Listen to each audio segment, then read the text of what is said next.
Boston, March 18, 1990.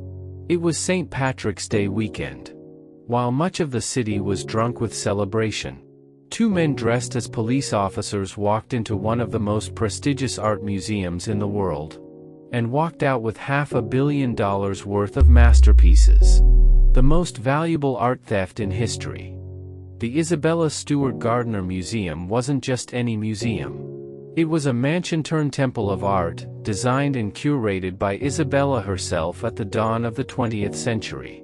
Every painting, every piece of furniture, every sculpture was positioned exactly how she wanted it, frozen in time by her will. Her last instruction was ironclad. Nothing could ever be moved, nothing could ever be altered. So when thieves carved Vermeer's The Concert from its frame, when they cut Rembrandt's Storm on the Sea of Galilee out of its mount, they didn't just rob a museum. They defiled Isabella's ghost. The loot was staggering, 13 works of art valued at over $500 million.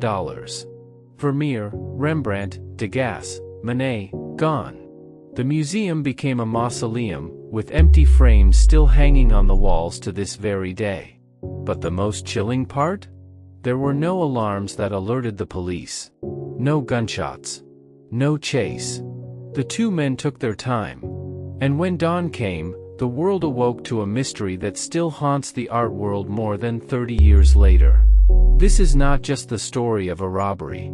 It is the story of betrayal, of silence, of organized crime entangling culture, and of how $500 million worth of humanity's greatest treasures could vanish into thin air. Welcome to the Isabella Stewart Gardner Museum Heist. The Gardner Museum was a fortress in appearance but a hollow shell in practice. Its Venetian-style architecture, ornate courtyards, and echoing marble halls gave the illusion of grandeur and security. But beneath the surface, its defenses were paper-thin. The security system in 1990 was outdated. There were motion detectors, yes, but no sophisticated surveillance cameras. The guards were underpaid, undertrained, and often careless. The night shift in particular was considered easy duty. A place where young men could skate through a quiet shift half asleep. Enter Rick Abath. 23 years old, shoulder-length hair, an aspiring musician more interested in rock bands than Rembrandt's.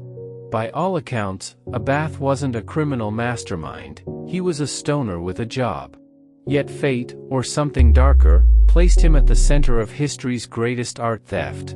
On that fateful night, Abath was the one man standing between the museum and the thieves. His shift began uneventfully. A few patrons earlier in the evening, silence afterward. But there was something odd. The museum's fire alarm had briefly gone off without explanation. Rick disabled it. Then, as midnight crept closer, he opened the side door for a few minutes. To check something, he later claimed. That action remains one of the heist's enduring mysteries. Was it a signal? Was he already compromised? Or just a foolish mistake? The second guard on duty, Randy Heston, was more straightforward. He was middle-aged, hard-working, and by the book. But it didn't matter. Both men would soon be pawns in a crime executed with surgical precision. At around 1:20 a.m., the thieves made their move.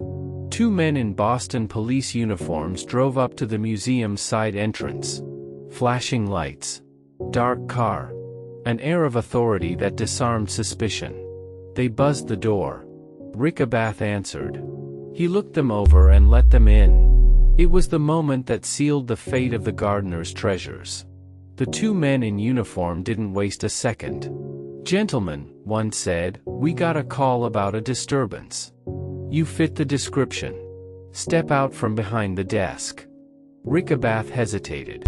But when he looked at the badge, the gun, the posture, he obeyed. In the chaos of St. Patrick's Day weekend, drunk troublemakers were everywhere. Maybe this was just standard procedure. Then came the turn. Step against the wall. Put your hands behind your back. This is a robbery. The words hit like a sledgehammer. Before Abath could react, the men had duct-taped his wrists, his ankles, even his face. Randy, summoned from another part of the museum, received the same treatment. Both were taken down into the basement and handcuffed to pipes. For the next several hours, the guards would sit helpless, hearing only muffled echoes above as the thieves picked the museum clean. The heist itself was methodical.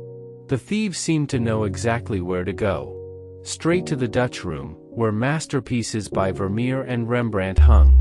They smashed protective glass, cut canvases from frames, and even unscrewed finials. Decorative pieces hardly worth the trouble. The robbery lasted 81 minutes. That's what makes it so haunting. Most heists are smash and grab. Quick, desperate, messy. This was different. The Gardner thieves took their time. They checked on the guards. They loaded the artwork carefully into their vehicle. They knew no one would come. And then, just before 3 a.m., they vanished. By the time morning came, Boston police arrived to find the guards still taped in the basement. The museum was a crime scene. The most valuable paintings were gone. The empty frames, left deliberately by the thieves, mocked the helplessness of the institution. This wasn't just a robbery. It was a message. What exactly was stolen? The list reads like a catalog of Western civilization's treasures. Johannes Vermeer's The Concert, one of only 34 known works by the Dutch master. Priceless. Considered the most valuable missing painting in the world. Rembrandt's Storm on the Sea of Galilee. His only known seascape, depicting a biblical storm with raw power. Sliced from its frame. Rembrandt's A Lady and Gentleman in Black, another masterwork, gone. Govert Flink's landscape with obelisk, mistaken by many as a Rembrandt, stolen anyway.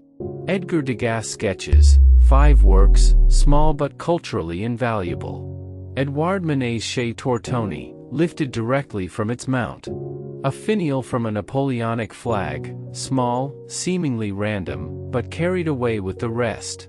A Chinese bronze beaker, another odd choice, suggesting a collector's list rather than opportunism. Together, the value exceeded $500 million. But beyond money, each piece carried cultural, emotional, and historical weight that cannot be measured. The theft left scars that went beyond the empty walls. Museum staff, Boston's art community, even everyday citizens felt violated. This wasn't just about paintings. It was about memory, heritage, and beauty ripped away. And yet, the heist was strangely selective. Many priceless works were left untouched. Titian's The Rape of Europa remained. Michelangelo's drawings were ignored. The thieves had a list, or at least a strange sense of priorities. For investigators, the crime scene was both clear and confounding. The thieves left evidence of forced entry, broken glass, and cut canvases. But no fingerprints. No DNA. Nothing that could be used to track them. The only real clue was the method: 2 men in police uniforms, precise timing, and an inside knowledge of the museum's weaknesses. This was no random burglary. It was organized crime. The Gardner Museum heist instantly became one of the most famous unsolved crimes in history. The FBI launched a massive investigation. Leads pointed to the Irish mob, the Italian mafia, even international cartels. But no art was recovered. No one was charged. And the empty frames still hang in the museum, silent witnesses to a crime that humiliated Boston, devastated the art world, and cemented its place as the heist of the century. The morning light revealed devastation. When staff arrived at the Isabella Stewart Gardner Museum on March 18, 1990, they found chaos. The guards were discovered handcuffed and gagged in the basement. Shaken but alive. Upstairs, the Dutch room, once the crown jewel of the museum, was stripped bare. Empty frames hung like ghosts, their edges torn, canvases crudely cut out. Glass crunched underfoot. The thieves had been ruthless and meticulous. Yet to the public, the most shocking detail was not just the loss of the art, but the ease with which it had been stolen. The media descended instantly. Headlines screamed of the heist of the century. The museum became a crime scene sealed off by police tape, its reputation in tatters. This wasn't just a robbery, it was an embarrassment. The FBI quickly took the lead. Special agents, evidence teams, and Boston detectives swarmed the building. But what they found was unsettling: almost nothing. No fingerprints, no usable DNA, no clear trail. Whoever these men were, they had been prepared. The investigation's first theory was simple: this had to be the work of organized crime. The precision, the uniforms, the timing, it all pointed toward professionals. But which professionals? Some believed the Italian mafia in Boston, tied to Carmelo Merlino and his circle of thieves. Others suspected the Irish mob, connected to James "Whitey" Bulger, who ran South Boston like a kingdom. A few even suggested international crime syndicates, shipping stolen art abroad as collateral for deals. Meanwhile, the museum faced a different problem. The art world was outraged.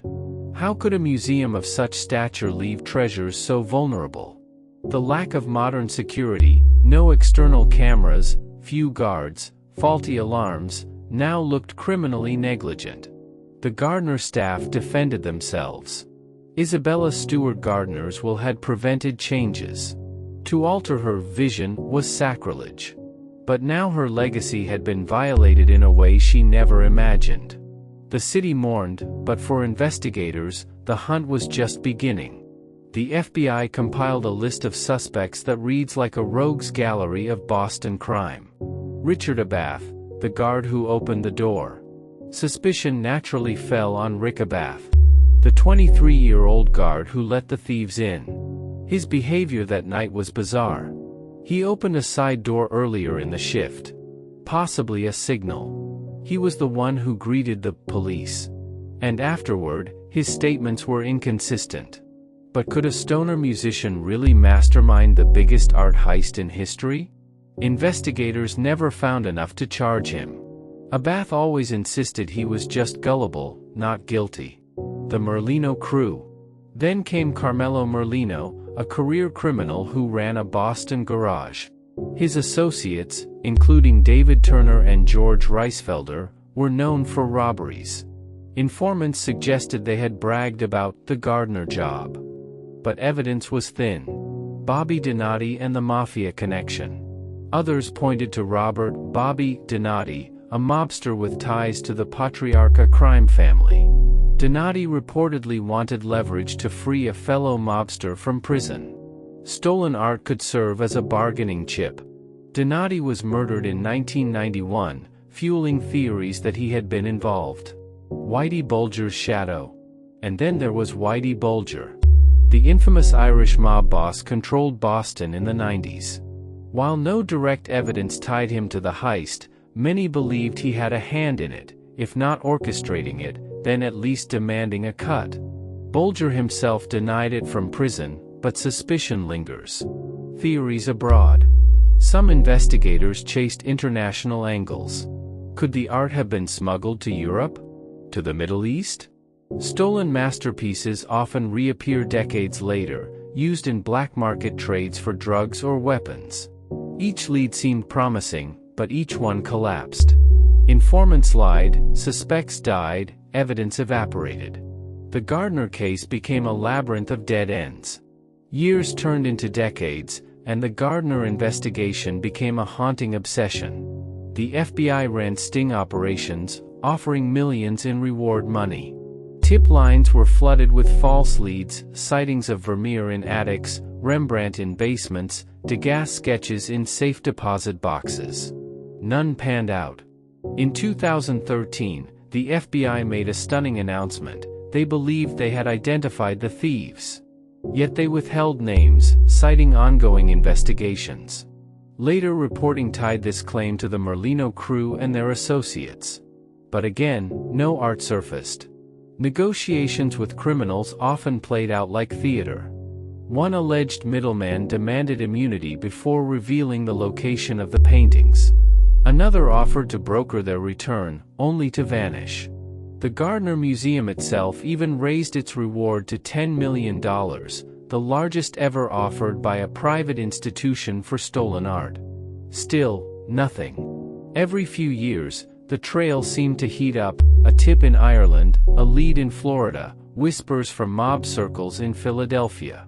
And yet, every time, it fizzled. The art world grew cynical. Maybe the paintings had been destroyed. Maybe they were locked away in a basement, rotting. Maybe they would never be seen again. And through it all, the empty frames hung on the Gardner's walls, a permanent wound. The Gardner heist isn't just about missing art. It's about loss, cultural, emotional, and human. For Boston, it became part of the city's lore, whispered alongside tales of mob bosses and political corruption. For the FBI, it was a reminder of failure, a case still open after more than 3 decades. For the art world, it was an insult, a gaping hole where masterpieces should be. Vermeer's The Concert alone represents an irreplaceable void. Vermeer painted so few works that every single one is precious. Oh, lose one is like losing a star in the sky. Rembrandt's Storm on the Sea of Galilee is equally devastating. His only seascape, filled with drama and terror, cut from its frame like a corpse from skin. The Degas sketches, though small, were deeply personal. They showed dancers in motion, fleeting moments of beauty. To see them gone is to lose whispers of humanity itself. And yet, in a strange way, the heist has given the Gardner Museum something it never had before: myth. The empty frames, still displayed, draw visitors. People come not just for art, but for absence. They come to witness the silence of theft. The Gardner is now both a museum and a crime scene, frozen in time, haunted by the ghosts of March 18, 1990. Somewhere in the world, 13 masterpieces lie hidden. Maybe they're in a basement in Boston. Maybe in a villa in Europe. Maybe they're gone forever. But until they resurface, the Gardner heist will remain the greatest unsolved art theft in history. The case is still open. The FBI still takes tips. The museum still offers millions in reward money. And the empty frames still hang, silent reminders of a night when 2 men walked in with uniforms and walked out with $500 million of beauty. This wasn't just a robbery. It was an act of cultural violence. A theft not only of paintings, but of history, memory, and human achievement. And as the decades pass, the question only grows louder: will we ever see them again?